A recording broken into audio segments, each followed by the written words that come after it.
Hello, I'm Dr. Sam Hancock of the Emerald Planet and Emerald Planet TV.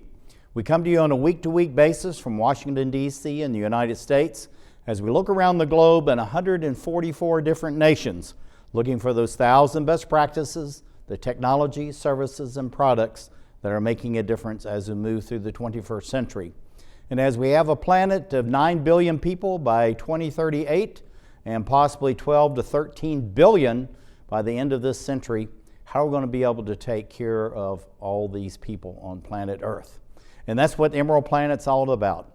We come to you looking at the solutions, the best practices from around the globe as we create the Emerald Planet. Hello, welcome to the Emerald Planet. We're making a difference as we move through the 21st century. And seeing the long-term impacts of climate change.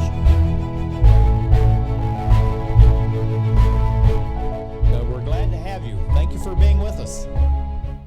Looking around the globe at pandemics and also natural disasters, how do we recover? How do we involve people to make sure that we do recover, but also not just to be back to where we were before, but to do it bigger, better, faster, less expensive, and greener. And that's a gentleman who's coming on right now. His name is Sjostrom. He's the CEO of Galveston Economic Development Partnership and also talking about business resilient centers. Jeff, welcome to the Emerald Planet. Thank you for having me, Dr. Hancock. Tell us a little bit about GEDP. I've heard much about that over the years. You're quite famous for the work you've done there in managing and dealing with disasters, but tell us about the organization itself, and then we'll move through. Perfect. We are the Galveston Economic Development Partnership. They brought me to the island now 20 years ago to set up this organization in the attempt to create a credible and professional economic development effort for the city. We are a private nonprofit membership-based organization. Our overriding mission has always been to expand Galveston's employment and tax bases. But the reality is we've never had the luxury of sitting back as a traditional economic development organization just looking for jobs. With the economics of Galveston, we've had to look at the broadest context and kind of the big picture perspective on how do we grow this community sustainably? How do we grow it in a way that it's beneficial to not only businesses, but to the residents, to our natural resources, and to all that come in between? Now, looking at the Institute for Sustainable Development, I know you're active with that group. That's how we were introduced to you. The executive director had very excellent things to say about you. How does that institute help to leverage the resources, assets of the Galveston Economic Development Partnership? I was honored to be introduced to Steve Jordan, the director of the Institute, after Hurricane Ike, and really a little bit before, when Hurricane Ike hit Galveston in 2008. After Hurricane Katrina in 2005, we had Katrina and Rita that both hit the Gulf Coast. The mayor of Galveston came to our organization and said, we need to go learn some lessons from some neighbors. And so we embarked on a task force that looked at business and governmental recovery issues.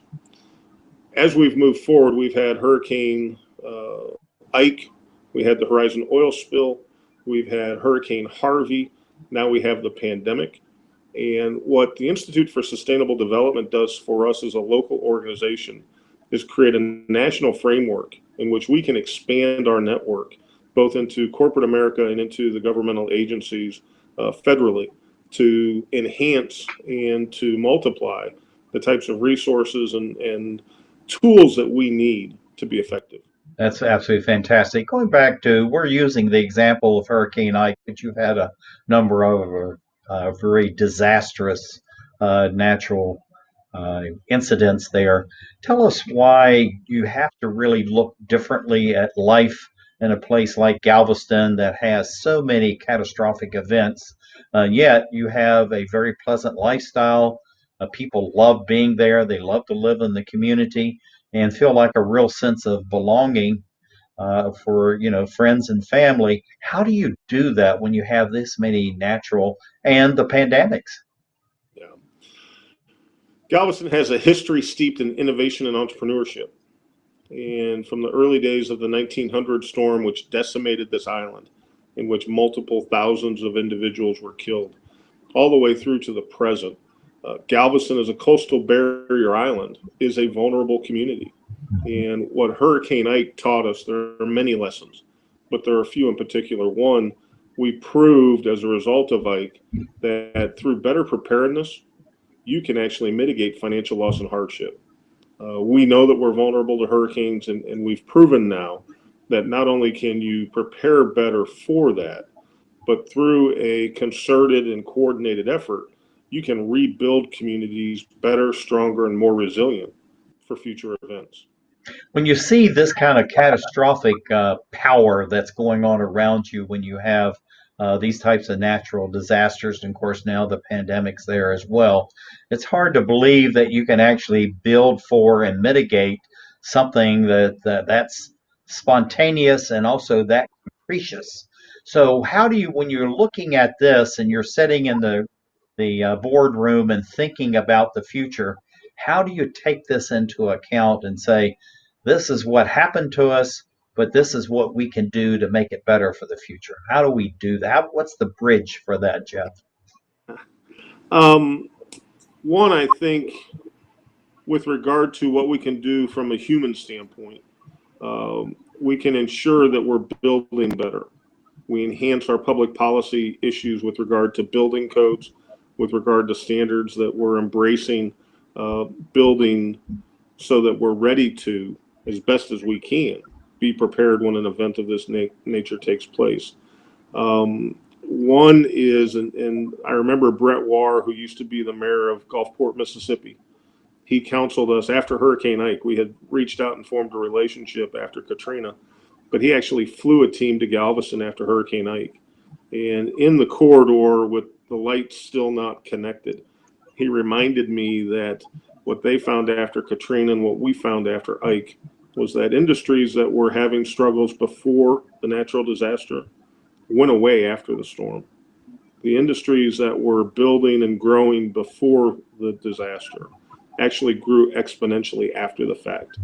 And just like with this pandemic, we continue to look not only at how do we protect and do the best that we can from a disaster preparedness, response, and recovery perspective, but what areas, what concentrations can we focus on to grow our community forward? Yeah, looking at the destruction of this, and I thought it was very interesting, Jeff, you mentioned about the companies that are resilient, that are growing, they're innovating, they're looking towards the future, others just hanging on. How is that a great divider when you have the pandemics, the natural disasters between those that really are going to fade into history and the ones that actually, as you say, grow exponentially into the future? I think on the front end, we do the best that we can to try and educate business owners about the need for preparedness planning, business continuity, and thinking ahead. I think the pandemic is a great example. One of the resources that we have on Galveston is we have the University of Texas Medical Branch at Galveston. It's the largest state teaching hospital in Texas. It also is home to one of only two national biosafety level 4 national laboratories. It was invested in and was developed specifically for biodefense and bioterrorism. UTMB is home to one of the largest inventories of infectious diseases in terms of research and materials that regard what these, I guess you call them germs, Right, these right. coronaviruses and Yeah, other viruses things. and bacteria. Yeah. And so, ironically, as we look at this COVID-19, one of the areas that we see as a a bright spot for Galveston is in disruptive and emerging technologies. Mhm. Today, we have over 20 emerging technology companies in Galveston. Within our county, there are over 50.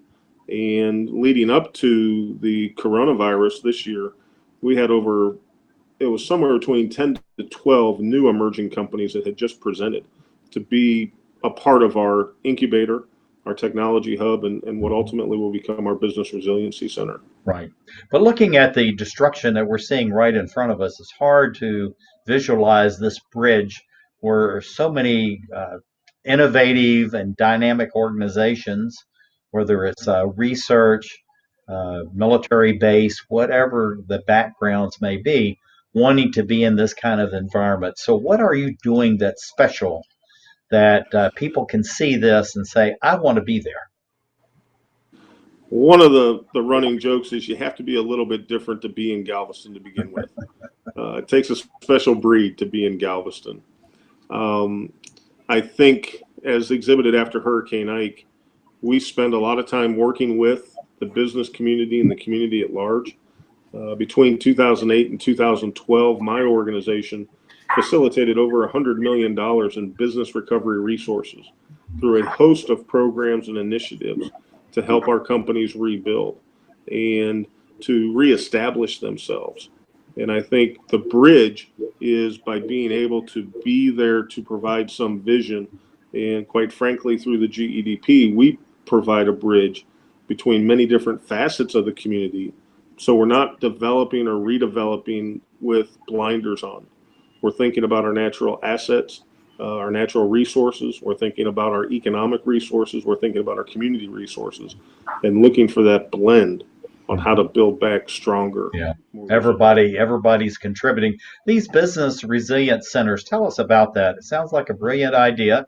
It's building on, what's gone before, but what is different about these that's carrying you forward through the 21st century?